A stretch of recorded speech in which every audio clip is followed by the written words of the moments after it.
Going to be that, or whether we will begin the 4 greatest years in the history of our country. We're going to make these unbelievable years, and we're starting from a negative. You know, we're starting from like about 15 yards off the field. We're not starting at the 20. We're starting from 15 yards off the field. And speaking of football, maybe we can get the NFL to drop that ridiculous kickoff sit. What the hell are they doing? What is that? I watched the game the other day. I said, what the hell happened? They just kicked off and nobody moved. Oh, well, that's up to them. This will be the golden age of America. Tomorrow, it's a beautiful term, isn't it? I was saying before, I was just proofing and reading and studying and all that stuff, and what a beautiful term, the golden age. We're going to be in the golden age. Won't take long.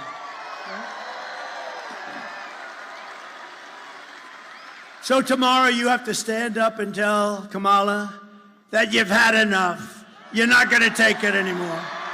You're the most incompetent vice president we've ever had. And Joe Biden was the worst president in the history of our country. Kamala, you're fired. Get the hell out of here. You're fired.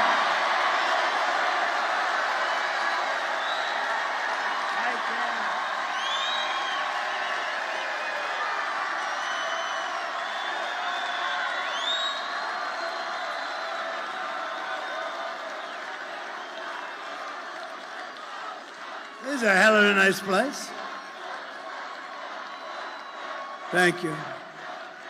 With your vote, we're going to win Pennsylvania, and we're going to defeat Kamala and those radical left, what they're doing to our country. Crazy Nancy Pelosi, what's about her? She has Visa stock, a big position. You know, she started off with nothing, now she's worth $200 million. How did that happen? So she has Visa stock, and she sells her stock. The day before, it was announced that Visa's under major federal investigation. I don't know. I wonder, do you think she had any insider information? I don't know. It's disgrace. Honestly, she's a disgrace. They ought to throw her the hell out of Congress. We are going to make America great again, and it's going to be fast. We're going to do it fast. We'll fast track it. Over the past 4 years, Kamala has orchestrated the most egregious betrayal that any leader in American history has ever inflicted upon our people. She's violated her oath of office. She's eradicated our sovereign border and unleashed an army of gangs and criminal migrants from prisons and jails, insane asylums and mental institutions, from all around the world, from Venezuela and the Congo in Africa, stealing countless American lives. And these are rough customers that are coming, much rougher than almost anybody in this room, other than the other night I had the Penn State national champion wrestling team. Think of this. They have a great coach. They've won exactly 11 out of the last 13 national championships. And I looked at these guys, I came up, I brought them up. And we were at Penn State when we did a little bit of a rally. It was a little rally that we could have sold the place out about 15 times. But we brought them up. I heard they were here, and I brought them up. And they had more muscle than I ever saw in any human being. And I looked at them and I said, you know, fellas, you may be the only ones in this room, in this country, that could take the migrants in a fight. You may be the only ones. Then I said, but they fight dirty. They use knives and guns, and they do, and they are vicious, and they're tough. And we're going to get them the hell out. We have to. Our country's being destroyed. Our country is being destroyed. Here today, there's an incredible woman who I got to know, actually, over this tragedy, Patty Morin, whose heartbreaking story is a tragic warning of what will come to every city in America. It's coming to every city. It's already there. I mean, they won't even talk about it, but it's coming. It's only going to get worse. And by the way, 21 million people she allowed in, open borders. We have no idea who they are, and many of them are bad. If she ever won, I hate to even mention the concept, she's incompetent. If she ever won, she would have open borders the following day after the election, and you wouldn't have 21 million people, which is a record in history. You would have 221 million people coming over the next 4 years. And you could forget about your country. You would have no chance. Patty's wonderful daughter, Rachel Morin, was a 37-year-old mom of 5 precious, beautiful children. Rachel lived in Maryland, 1,500 miles from the border. Last year, while Rachel was out on a run, she wanted to always stay in good shape. Right near her home, she was brutally raped and murdered by an illegal alien who was led into the United States by the ridiculous open borders policy of Kamala. The savage who committed this heinous crime first killed another woman in El Salvador before walking across Kamala's open border. Come in and please come in. We'd love to have you into the United States. Isn't that wonderful? He then attacked a 9-year-old girl and her mother in a home invasion in Los Angeles, beating the hell out of both of them before murdering Rachel. Patty is really special. I got to know her. We had lunch together, and she's a very great woman. She's just like, look, there's nothing you can tell somebody when that happens. You can't say, oh, well, time. I don't know. Sometimes time's good. Sometimes it makes it worse. I've had them say it's worse now than it was 10 years ago. But Patty's a fantastic person. I'd love to call her up. She'll say a few words about her beautiful daughter. Please, Patty.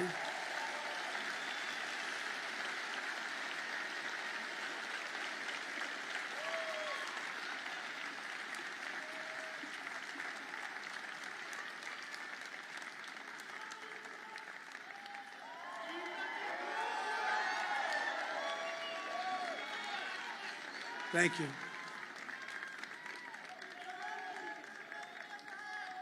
Thank you.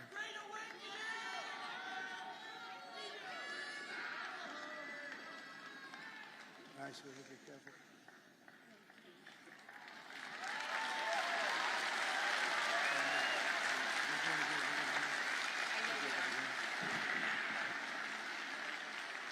Thank you. Rachel, if you knew Rachel, everybody in our town knew Rachel. They loved her. She was a tiny little Spitfire. She was like 5 feet, 5'2". She loved her children. She was very dedicated to them. She was a small businesswoman. She worked very hard to support her children. She was physically active. She took very good care of herself. And after she passed away, we did a walk in our town.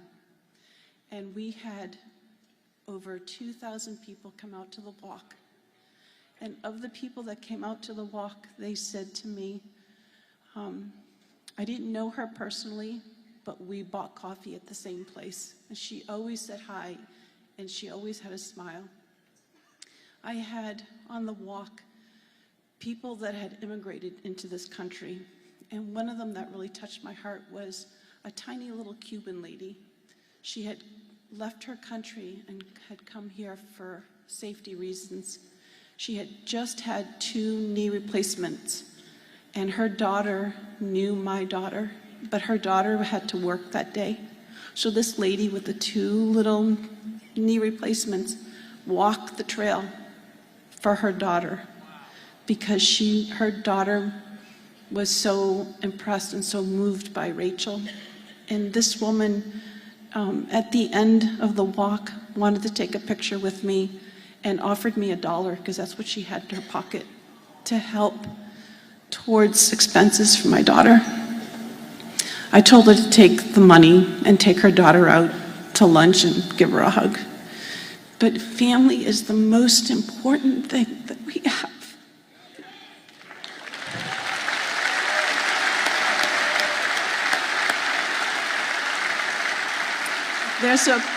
There's a proverb, and the proverb says, when a righteous man reigns, the people rejoice. But when wickedness reigns, the people mourn. And it's been 4 years of our country mourning. because of the hardships that have been inflicted on us that are unnecessary, totally unnecessary. So thank you for allowing me this time. Thank you very much. And this is our next president of the United States. He's an awesome man. Did you get your eyes fixed? Not yet, we're working on it. You got that on, huh? Yeah, we are. Thank you, sir. Thank you for this honor. It's an honor to be there. She's looking down, right? She's looking down. Look at the crowd, how they love you. Yes. Yes. The girl's looking down. You're gonna make me cry.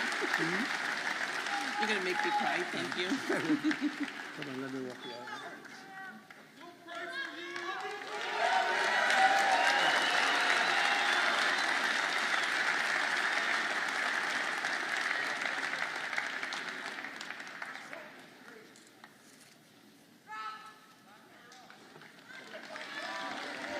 Thank you very much. Thank you, Patty. Great woman, really an incredible. How do you do that? I don't know. She did something that it's very hard to do. I couldn't do it, I don't think. Very hard to do what she just did so beautifully, too.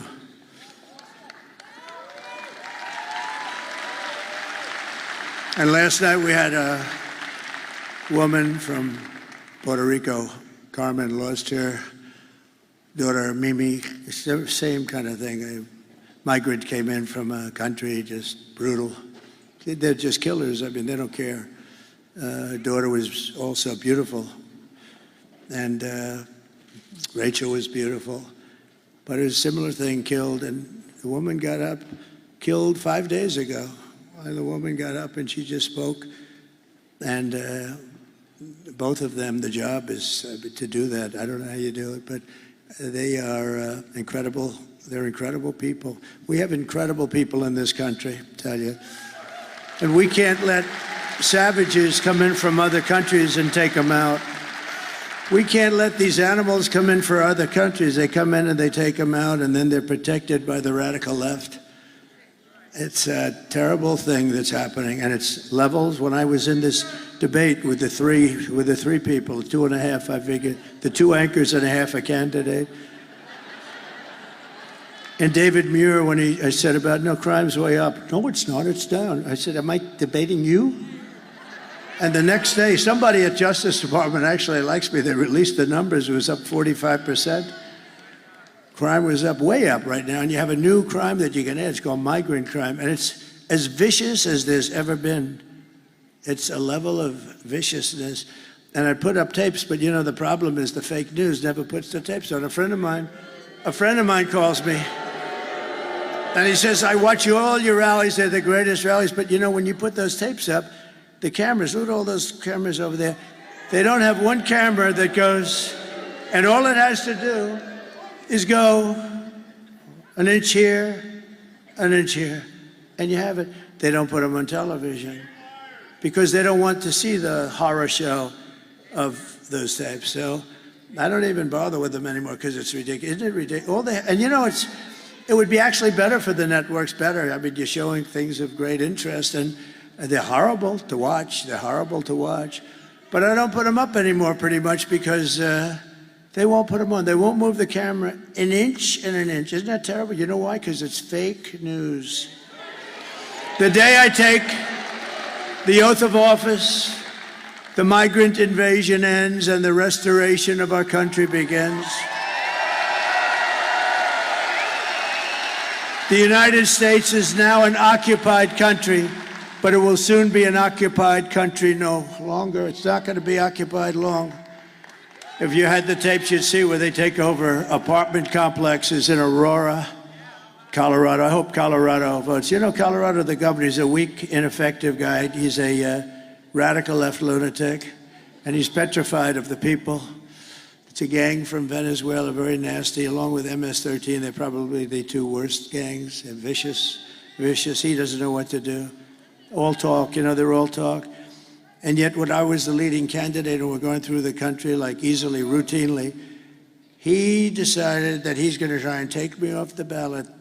That doesn't sound very democratic, does it? You know, They always say, he's a threat, me. I'm a threat to democracy. I'm the one that's saving democracy, just so you know.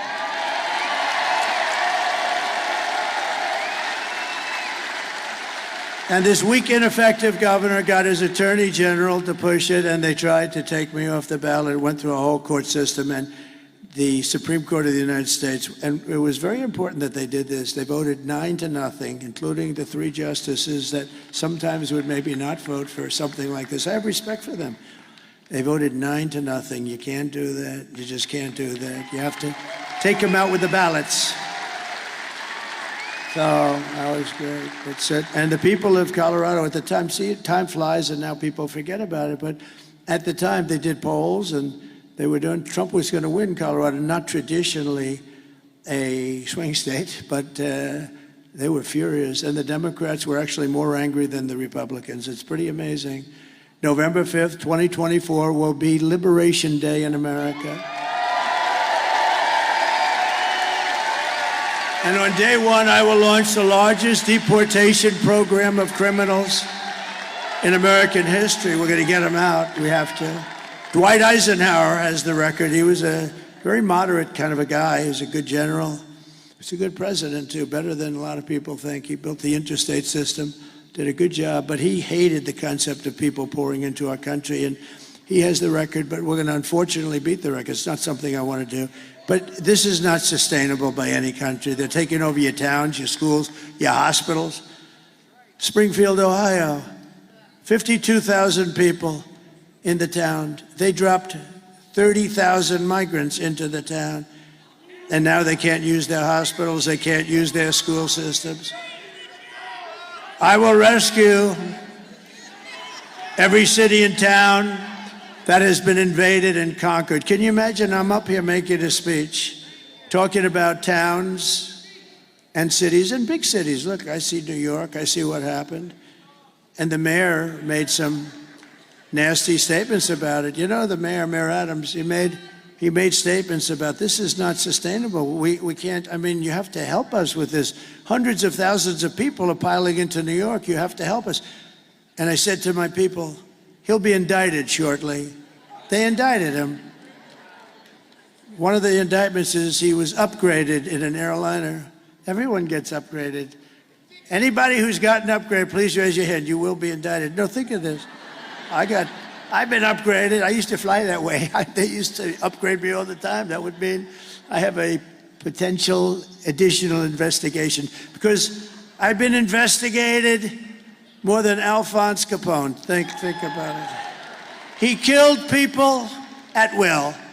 If he went out to dinner with this handsome gentleman right here and he didn't like him, he said, "You're looking at me the wrong way. I don't like you."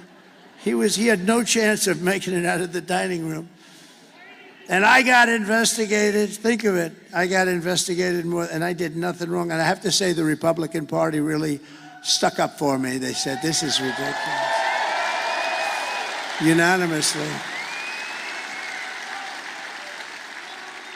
And they'll put the vicious and bloodthirsty criminals, we're going to get them, we're going to throw them out of the country first choice. If they're really crazy vicious, and we have many of them, don't forget, of the 1,399 that are murderers, many of them committed 2 murders.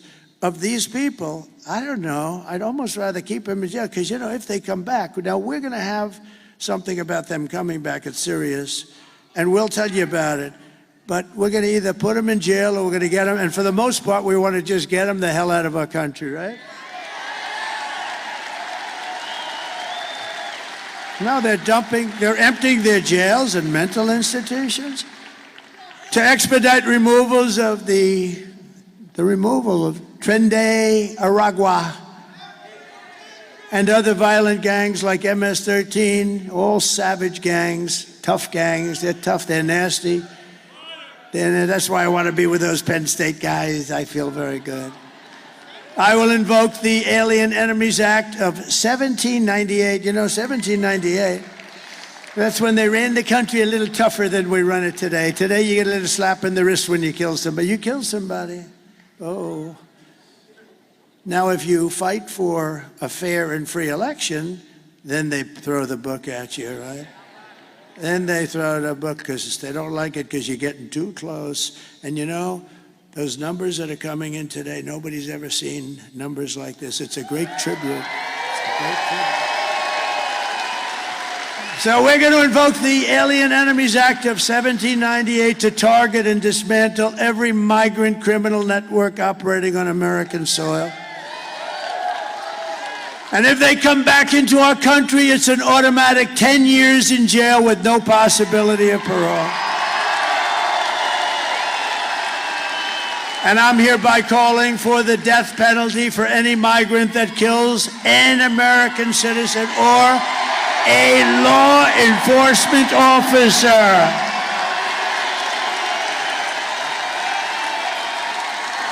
You kill our citizens or you kill our law enforcement officers, you know, we have to protect them. They're in a dangerous situation.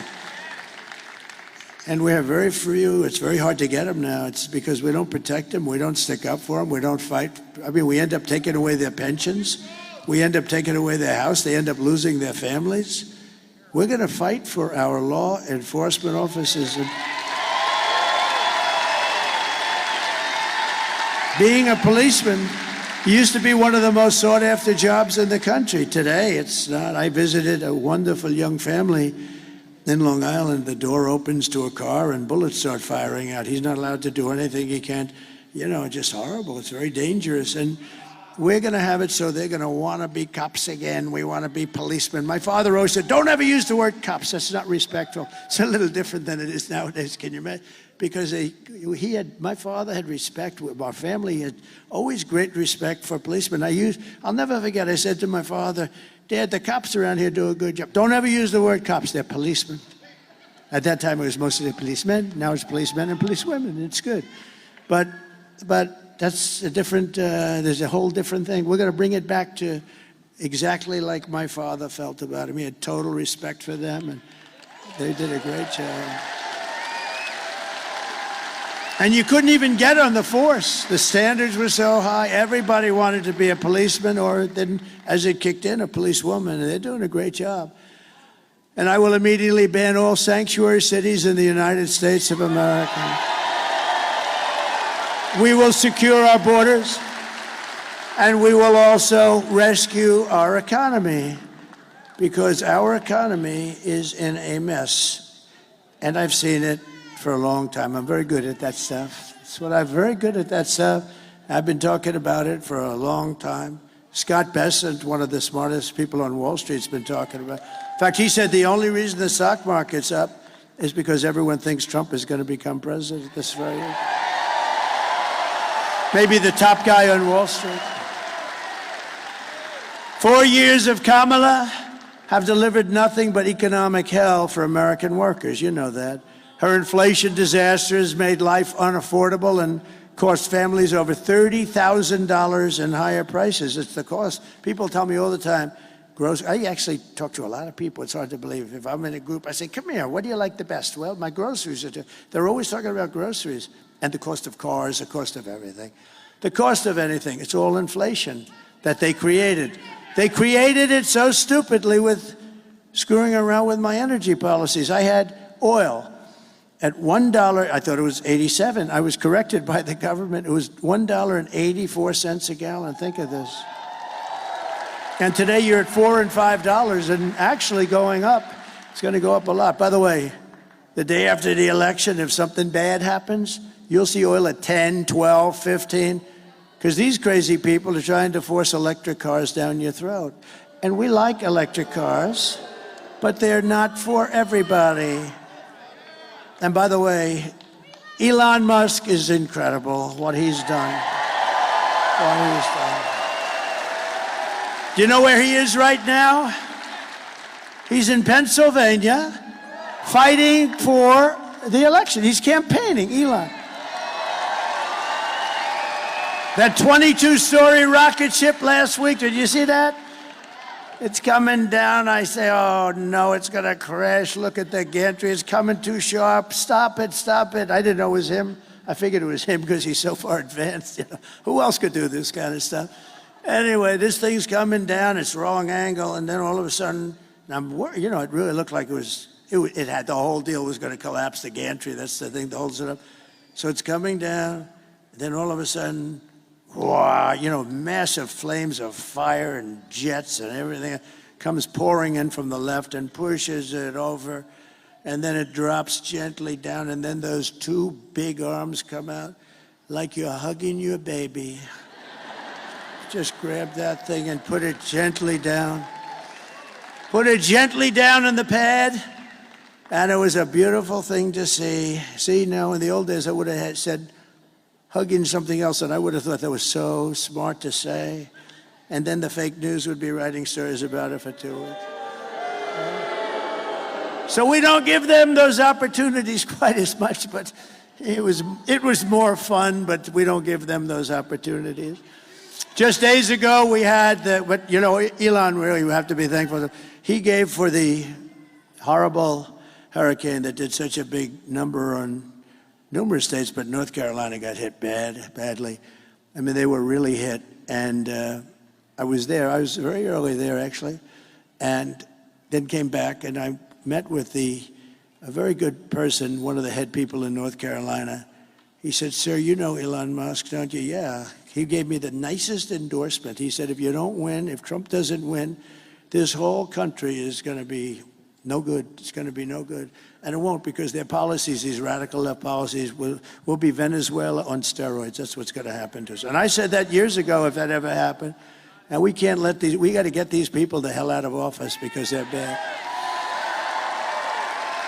First of all, they're incompetent, but they're bad. But he said, "Sir, could you do us a favor?" What? He makes something called Starlink.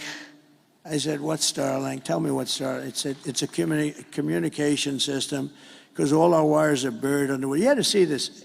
Areas that never saw water are now lakes. I mean, nobody's ever seen a hurricane.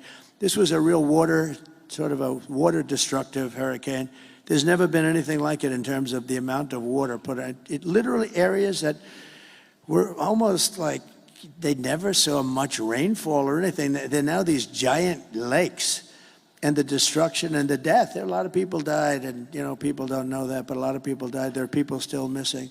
He said, "We have no communication. We're cut off from the mainland, and we need Starlink, and we can't get anyone on the phone because, you know, it's a very popular thing." So he explained what it is. And I called Elon. I said, "Elon, you have to do me a favor. North Carolina and parts of Georgia are really in bad shape, and they have no communication. You have to get your Starlink, whatever the hell it is, Elon. I don't know. I don't care, but you got to get some. And if you don't mind." And so I'm talking to him. And you might have heard this. I told it a couple times. I'm talking to him. And I get a note that the man from North Carolina was, "Thank you very much, sir. The Starlink is all being taken care of. It just happened." I said, "Wait a minute."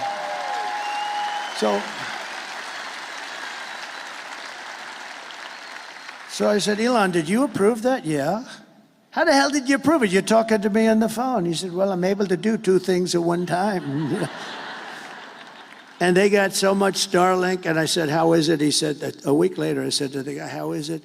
He said, "It's unbelievable. You saved a lot of lives." So Elon is a great guy, so we want to thank him. Just days ago, we had the worst jobs report in modern history. This is the one. I always said, I don't want to be Herbert Hoover. I don't want to be Herbert Hoover. And I've been talking to you about this. It's going to happen. And I think we can now say it's in the process of happening. So normally you see all these jobs, everything, hundreds of thousands of jobs, just because of the size. And they just announced Mike. You'd be amazed at this. Mike, look at our Mike. Look at him. He lost all that weight. He looks so handsome. Stand up. Mike Pompeo. Stand up, Mike. You look so handsome. Wow. Man, I'm going to ask him, how the hell did he do that? That's good. Good. That's great. But I just said, 12,000, and this is an unbelievably, like an unthinkable number. I've never heard of a number that low. I've never heard of it. It's been decades. And I heard that, and then I heard 30,000 private sector jobs were killed in a single month, and nearly 100,000 manufacturing jobs have been wiped out. just since the beginning of the year, 100, and those manufacturing jobs are gold for us. I mean, you know, those are the people that make the product. 150,000 Americans joined the unemployment rolls in October, and nearly 250,000 people dropped out of the labor force. Did you ever hear numbers like that? That's like a depression. And I've been saying the D word. I don't like to say it, but I've been saying the D word, the depression. Then they did something even worse than that. A few months ago, they fraudulently claimed that they had 818,000 jobs created, that they created 818,000. That was good, but that just brought us up to normalcy, so it wasn't a big story. You know, because now all of a sudden, instead of being down 818, they were like normal. And when in fact, none were created, it was a fraud. And the papers refused to write about it as a fraud because they're fake. And it was a total lie. They thought they'd be able to get away with it through the election. They didn't want to have this information come out before the election. See, and I look up to this guy, thank you very much. Because this would, in normal times, right? This would, in normal times, be a disqualifier. Do you know she's using my term now? Do you believe it? She uses everything I do. She uses even Saturday Night Live, they copied. They copied. Think of that. Oh, she was great. They copied my routine. I did it a long time ago. They copied the same routine. I think I did it better, actually. I think anybody could have done it. I think anybody could have done it better, Dan, right? But fortunately, there was a whistleblower on the 818, and I thought it was an amazing thing, so it got released. And now, to add to it further, they've just revised other past reports, jobs reports, down by 112,000 other fake jobs were reported. For almost 1 million fraudulent jobs were created, and it all got released right now in front of the election. One day, I mean, it was 3 days that we heard about it, but we're talking about it now. And normally this would be a disqualifier. This would be, you wouldn't be able to even run for office. Meanwhile, 100% of the net jobs created in the last year have gone to migrants. They haven't gone to American citizens. Did you know that? These are depression-type numbers, and that's where we're heading. If she's elected, you have a depression. I don't mean like a recession. I mean a depression with a capital D. Under my leadership, we are quickly going to turn this economic nightmare into an economic miracle. We're going to do great things. You are.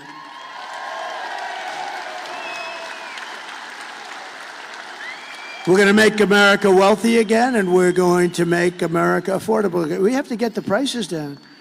I told the story this morning. A woman goes up to a counter in a supermarket with 3 apples. It was reported somewhere, and it's just like, this can't happen in this country, and brings them up, 3 apples. An elderly woman brings them up to the counter, and she realized that they're too expensive, and they've gone up so much from the last couple of months. And she takes one of the apples back to the refrigeration section and walks back, and she buys 2 apples instead of 3. This shouldn't be happening in the United States of America. So we're just one day away from the best jobs and biggest paychecks and the brightest economic future that the world has ever seen. But you must vote. Kamala's plan will impose the largest tax hike in American history and raise taxes on the typical American family by at least $3,000 a year. And this is the only politician I've ever seen. You know, she's a very low IQ person. You know that. I want to have a smart president. I don't want any more. We had 4 years of these guys. President Xi, Mike, of China is not a low IQ person. Do you agree? He's a very severe person. He's a very fierce person, but low IQ is not one of his traits. Do we agree?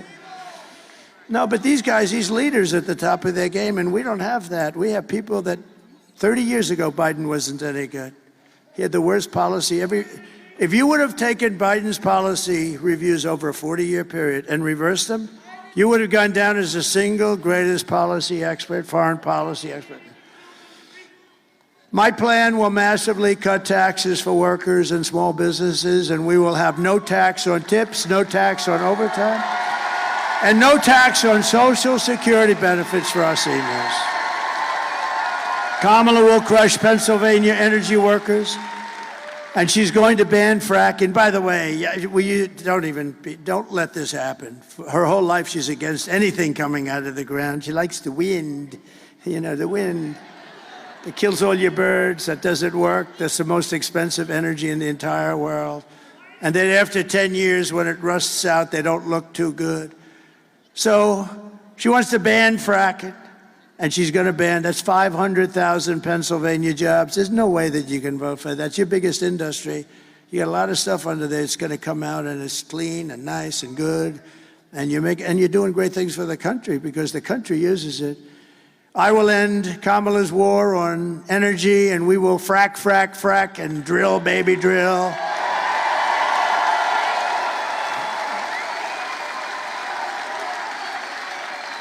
And I will cut your energy prices, all of your energy, gasoline, for the house, air conditioning, heating, everything. In 1 year from January 20th, which would be the day we take over. Oh, it's so close, but still dangerous. These people, how would you like to be Putin and you want to call the United States and you have no idea who to call? No, it's true. Let's see, let's call up the United States. I'd like to work something out. Who do we call? Sir, really, there's nobody you can speak to.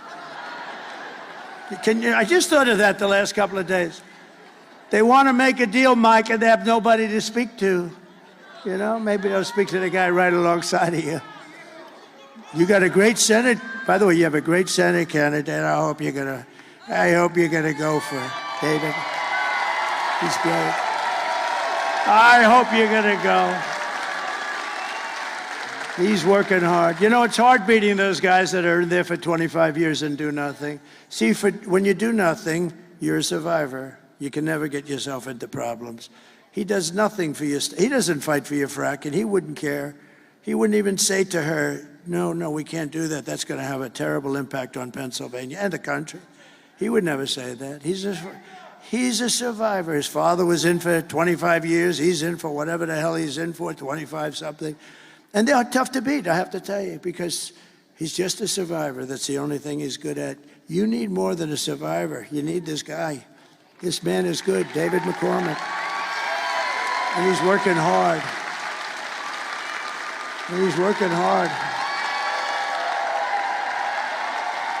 Get him up here. Come on, David. Come on. We got to get him. David McCormick. And I'll tell you, I've known him for a long time. He was a winner in school. He was a great soldier. Everything was good. Everything was good. You have a chance to get somebody outstanding. And what you have now is not outstanding. Thank you, sir. Thank you. All right, Keystone State. It's going to happen right here. It all comes down to here. We have a choice. We have a choice between strength, that guy who said fight, fight, fight, and weakness. We have a choice between common sense policies and a radical liberal agenda. You have a choice between a senator who's going to fight with this guy for change or the status quo. We've got to win this election. It's the most important ones of your lifetime. President Trump's putting it all out there. I'm putting it all out there. We need you to do everything you can do to take our country back. We need you to get out and vote. We need you to tell 10 friends. We need you to put up signs. We need you to pray. And if you do that, on November 6th, we'll say on this day, November 5th, we saved our country. We got it back on track. We put the right leadership in place. And we made Pennsylvania great again. Thank you.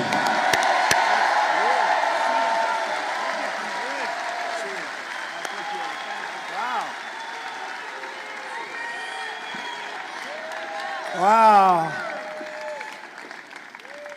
We have some other senators here, and I have to tell you, I think they're looking forward to having him as a partner in the Senate. We have some good ones, too. Senator Bill Hagerty from Tennessee. Tom Cotton, a great guy, Tom Cotton. Tom is a great guy, Arkansas. And Marco is Marco. He's fantastic. Thank you, fellas. Thank you, fellas. That's a great group of people. I heard Marco, that little speech he gave, that was pretty, I didn't understand a damn word he was saying. But he's great. You have a lot of members of Congress, but just a few of them that I have to, because they're outstanding. They're outstanding people. John Joyce, Lloyd Smucker, Dan Muser, G.T. Thompson. These guys are all warriors. Stand up, fella. They're warriors.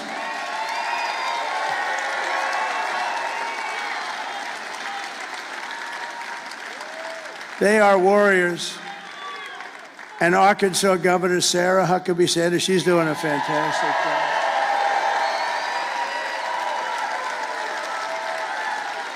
She's fantastic. Pennsylvania Treasurer Stacey Garrity. Where's Stacey? Thank you, Stacey. Oh, thank you, Stacey.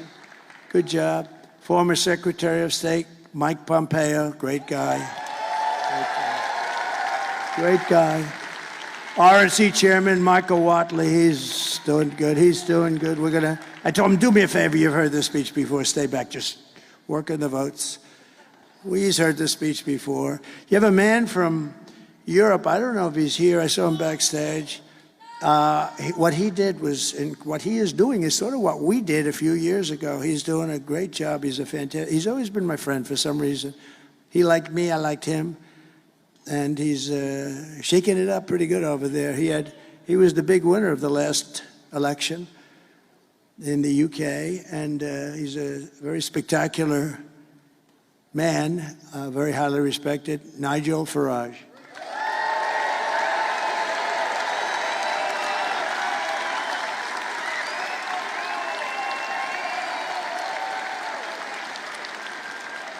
He's a little bit of a rebel, but that's good. You know, that's good. Don't change, Nigel. And you have my children, and they are spectacular. Don, Eric, Tiffany, and Laura, and Michael Boulos. And Tiffany's going to have a baby very soon. Going to have a baby. Tiffany's having a baby. Thank you very much. That's really great. They're very good. They're very good kids, and a lot of friends are here. Steve Witkoff is here. He's given a lot of money to different charities and all. He's really, really something. Oh, they're there. I'm wondering why are all those cameras? That's the innocent right there. And you know, Laura is a superstar. Laura is like unbelievable.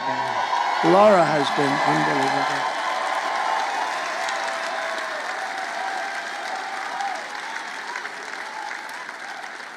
unbelievable. Laura, you know, she was born and really loves the place, North Carolina, and she can't hold it against her, right? She was born, she loves North Carolina, and so do I, so do we all. We've never had a loss at North Carolina. And she could have been senator very easily, and I said, do you think it's something you'd want to do? Nobody could have beaten her. She was through the roof, and she said, no, I love my husband, I love my children, I really want to give them some time. We end up making her like chairman of the Republican Party. That's supposed to be easier, along with Michael Watley. But she loves North Carolina, and she could have. And Ted Budd, who's doing a great job. I said, Ted, would you like to run? She said, I'll only run if Laura doesn't run, because nobody can beat her, which is really true. And she said, I think Ted would be great. He ran, he won, and he's a fantastic senator. But I just want to thank this group is a very special group. And Ivanka and Barron. Ivanka called me this morning and she said, have a great time today, because this is, you know, we're going to be doing 4 of these today. 4. They're big ones, they're big, but we felt we could do the abbreviated version. In other words, ladies and gentlemen, listen, I have to get around. Do you mind if we speak for 5 minutes? And everyone said, I guess. But we do the whole deal. You've been with me from the beginning, and I'm with you from the beginning, so. And we have Barron, and Barron he got into a great college, and he's doing really well. Barron is watching us as we speak. He loves his stuff. Barron's watching with our First Lady, our beautiful First Lady. Oh, she's got the #1 selling book in the country. Melania, it's called. Go buy it. Buy it for Christmas. It's beautiful. I read it every page very closely before I recommended it. I didn't know. You got to be careful. Now, she wrote a great book, a #1 bestseller on the New York Times list. You know, for Trump to get on the #1 bestseller on the New York Times list, most people would consider it like virtually impossible. And she did. So that means she sold a hell of a lot of books. And so go get Melania. But Barron and Ivanka, say hello. And I want to thank you very especially. This is our last time now for forever. Well, we started this. Think how sad. We started this, right? And we started it really as a family unit 9 years ago. We've had the biggest rallies, the most spectacular rallies in the history of politics. It's the biggest and most powerful movement in the history of our country by far. And I say that in front of the fake news all the time. There's nobody can correct it.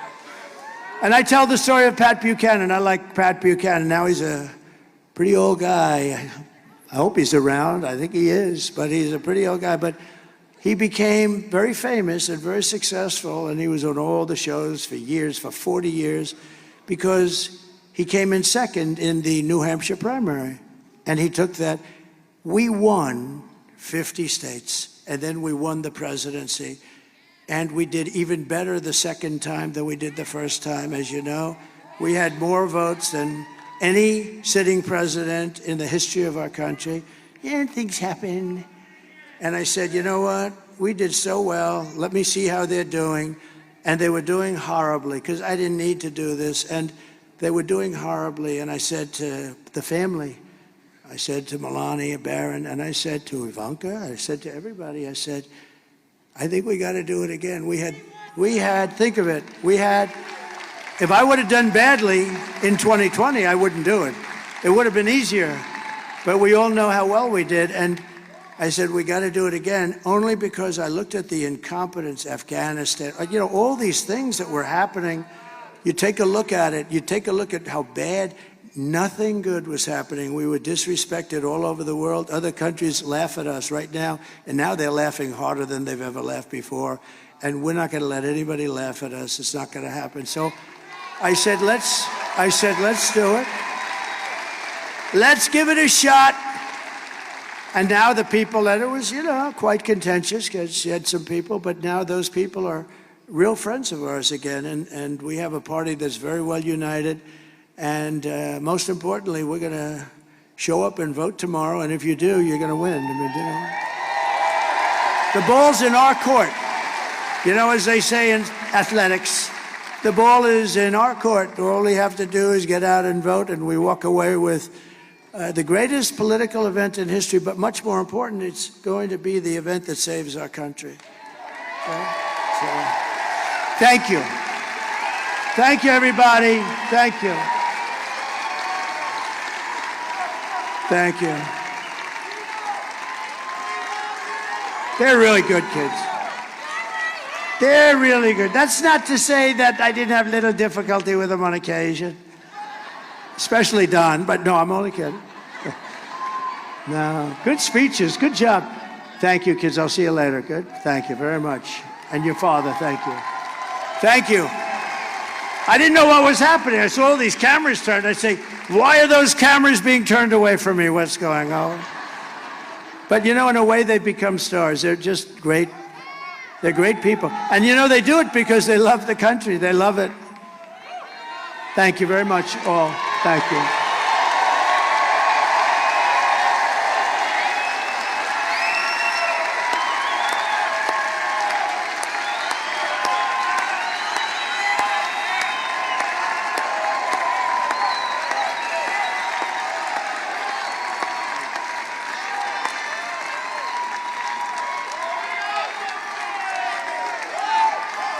Thank you, everybody. So here are the facts. And Kamala, now we have to talk. Oh, bring them up. Okay, come on, let's go. They all want me to bring them up. There's a lot of love. Come here, my boy. Come here, my beautiful boy.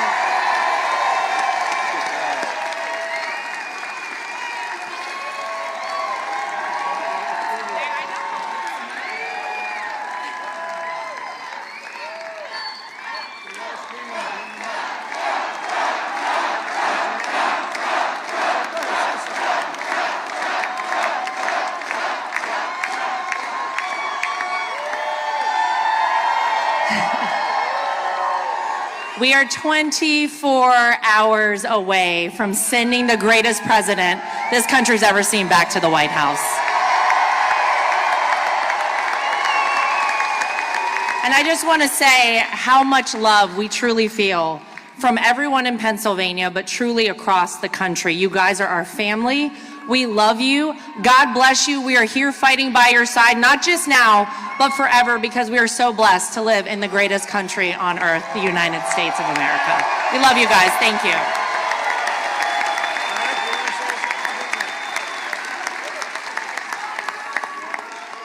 This man right here is the greatest warrior America has ever seen. And our family is so damn proud of him. We will fight on this stage for as long as we're here. We're always going to fight for the greatest country in the world, which is the United States of America. Let's go win this, Pennsylvania.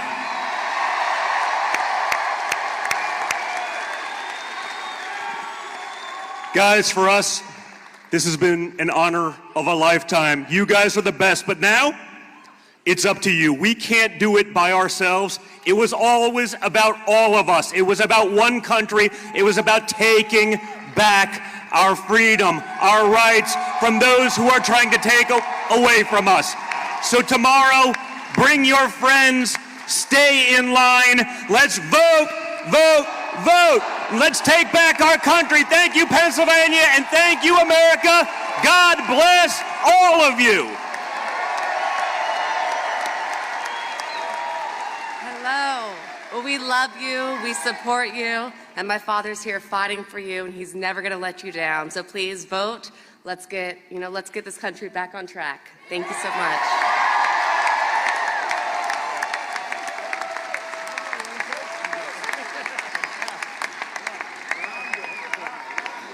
I shouldn't have done that. I got to follow that now. I'm not going to follow that. So kids, go back to work. Let's make sure everybody shows up tomorrow to vote, okay? Thank you. Thank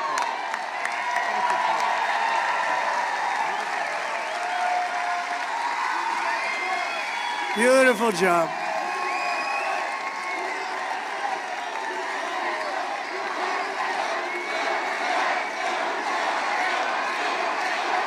They're great. They're great. They're good people, and they love our country, but they really are good people. They're kind people. They have big hearts. They're strong. They can be nasty, but they have big hearts, those great children of mine. So here are some of the facts. Kamala is a radical left Marxist, rated even worse than crooked Bernie Sanders and crazy Bernie Sanders. I don't know, do I call him crooked? I'd say probably crazy, maybe for him is a better term. And Pocahontas herself. Kamala destroyed our economy. She was an original creator of defund the police movement, and therefore anybody who wants to defund the police even for one day, and she was there for a long time, is not worthy of being president of the United States. We need our police. We want to get our police back. We want to indemnify our police when they're unfairly charged. Kamala vowed to abolish ICE. She pledged to confiscate your guns. Would anybody like to give up their gun? No takers? I didn't think so. And endorsed a total ban of handgun ownership. You know that. She even called for free sex changes for illegal aliens in detention. All at taxpayer expense. And perhaps, worst of all, she lied. She never worked at McDonald's. Okay? Never worked. No, she never worked there. I was there for 15 minutes. That's 15 minutes more than she worked there. And I have to say, those French fries are really good when you get them right out of that fat or whatever the hell they cook it with, fat. I don't know if it's good for you, but they are really good. In conclusion, with your vote tomorrow, we are going to fire Kamala and we are going to save America. We will cut your taxes, end inflation, slash your prices, raise your wages, and bring thousands of factories back to America and back to Pennsylvania. We love Pennsylvania. Something about it. Think of the history you have here. Think of the history you have, the political history. Is there any place like it? And this is a big one because think of this. Put this, add this with all of the other things that are, you know, for so many years famous by Pennsylvania and what you've done and how you fit into history. We win Pennsylvania, as I said. We win Pennsylvania. We win the whole bag of wax. We can have another one. We'll put that one on top. Let's try putting that one on top. They're pretty big. We have to. But this will be one of the truly big events in the history of our country. So why don't we have Pennsylvania be there for that? That'd be beautiful. On top of all the things we did. Because remember, we gave you the largest tax cuts in history, the largest regulation cuts in history, rebuilt our military, defeated ISIS, had no new wars, gave you right to try, the great, incredible thing that's saving thousands of lives, right to try. You don't have to go to Europe or Asia or just go home and die. If you have no money, you go home and die. You have the right to try new age medicines without having any problems, saving thousands and thousands. We gave you so much, and it's an honor. It's an honor, really. We will build American, we will buy American, and we will hire American. I will end the war in Ukraine, which would have never started if I was president.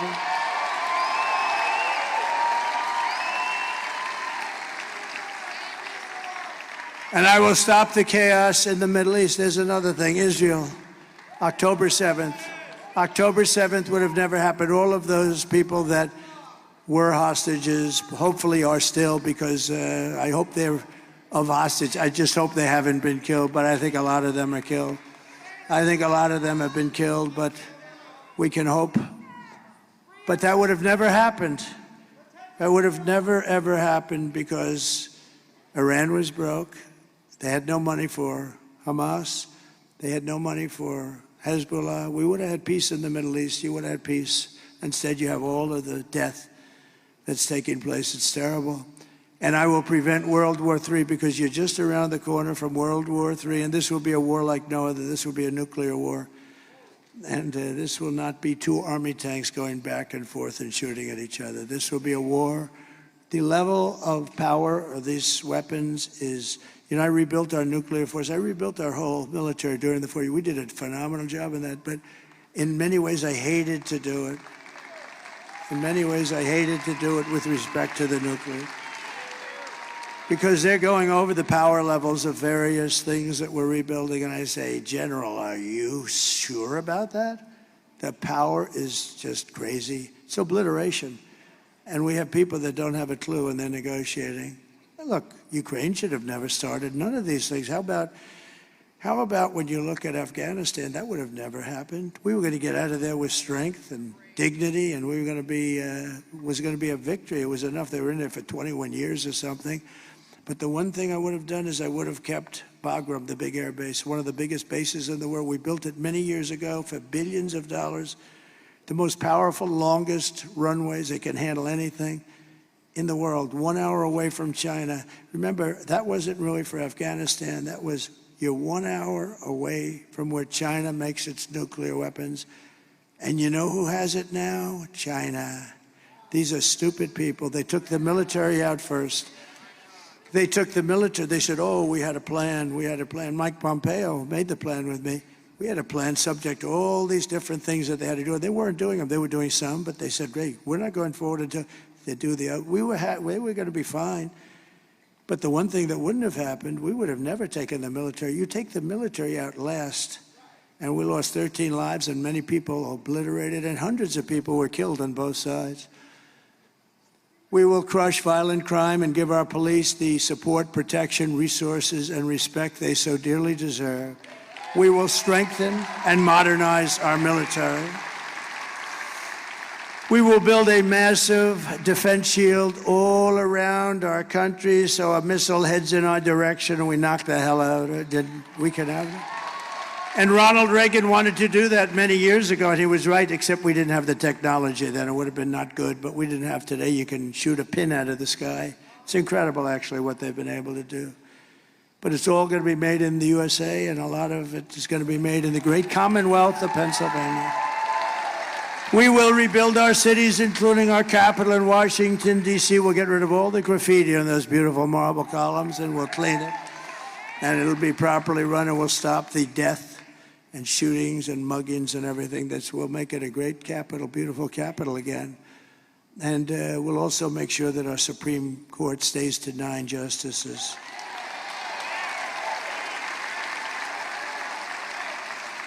We will teach our children to love our country, to honor our history, and to always respect our great American flag.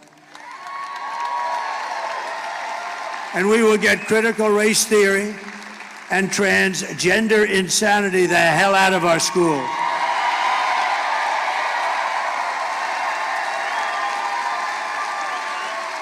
And we will, of course, keep men out of women's sports.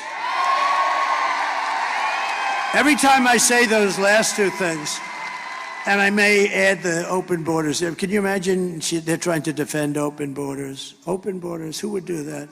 We're the party of common sense, okay? We're really the party of common sense. But when I say open borders, we're going to close the borders, you say, can you imagine you actually have to say that?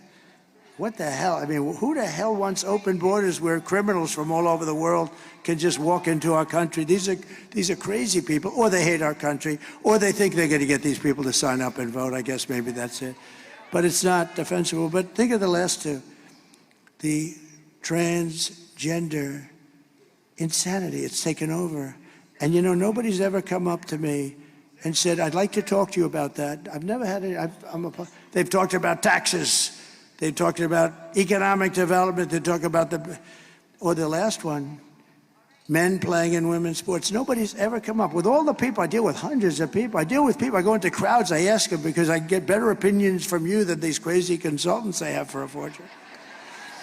But I've never once been said, sir, we have to do something about keeping men in women's sports.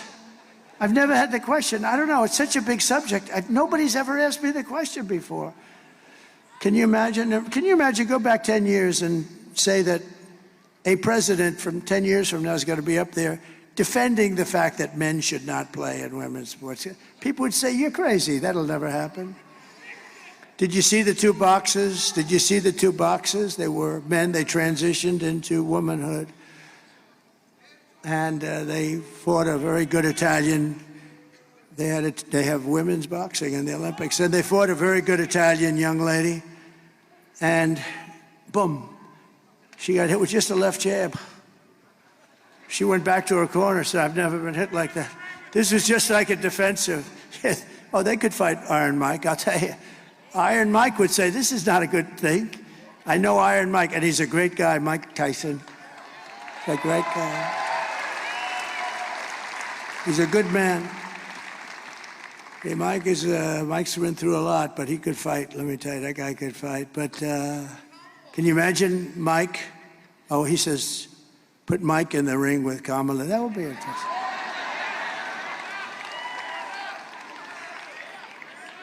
No, but can you imagine? And these two men that transitioned, you'll be shocked to know they both won gold medals.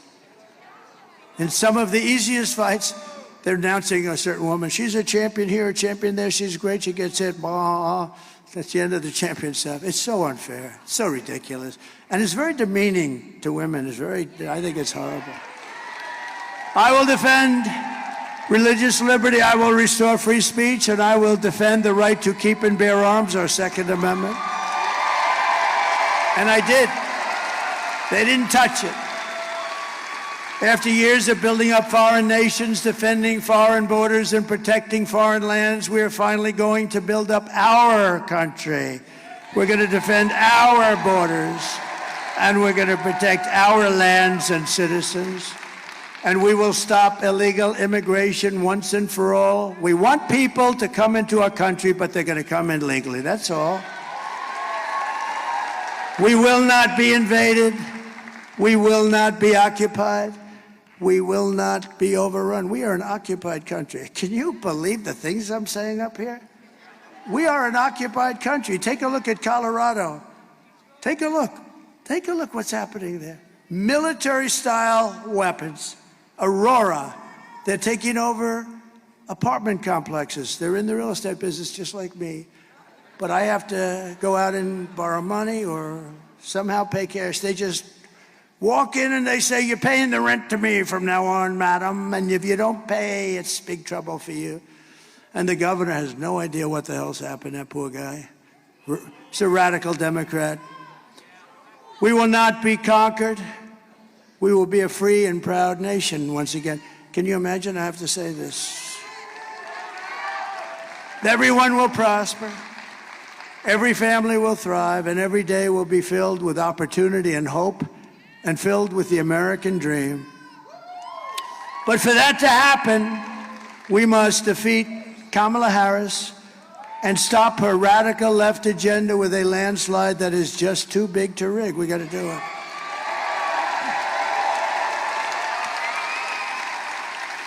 So you need to get out tomorrow and vote. That's it. This is it. We're going to get together again, but it's going to be different. It's not going to be a rally. It's going to be applause for what we're doing. It's going to be better. Because these incredible rallies, and there may have been like 900 of them, a tremendous amount. This is over 9 years. Many, I know we celebrated 507. I remember 507, it was a few years ago. I think it's got to be close. I don't know, whatever it was.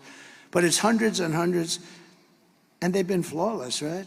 Every once in a while I'd make a little aggressive statement that people didn't like, but you know.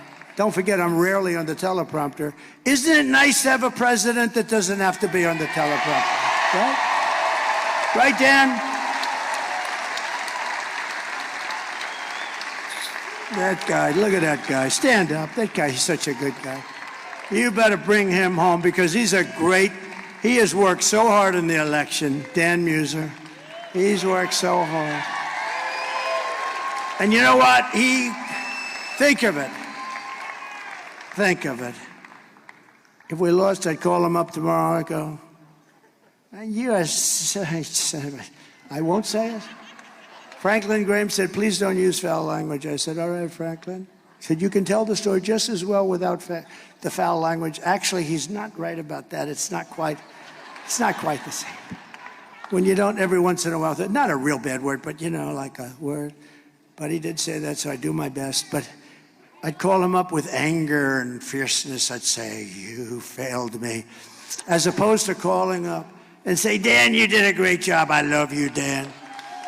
Right? I think we're going to do the Dan, you did a great job. And you did, regardless. You did. Regardless. And all of these guys, they're all in. They're great guys. They're warriors. For the past 9 years, we've been fighting against the most sinister and corrupt forces on earth. That's right. With your vote in this election, you can show them once and for all that this nation does not belong to them. This nation belongs to you. You. This nation belongs to you.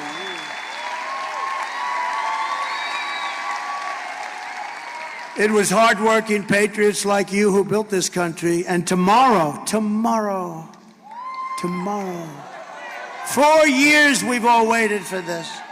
4 years of rallies, good ones and bad ones, but we didn't have any bad ones, I don't think. We had no bad ones. But 4 years, think of it, 4 years, and now it's tomorrow.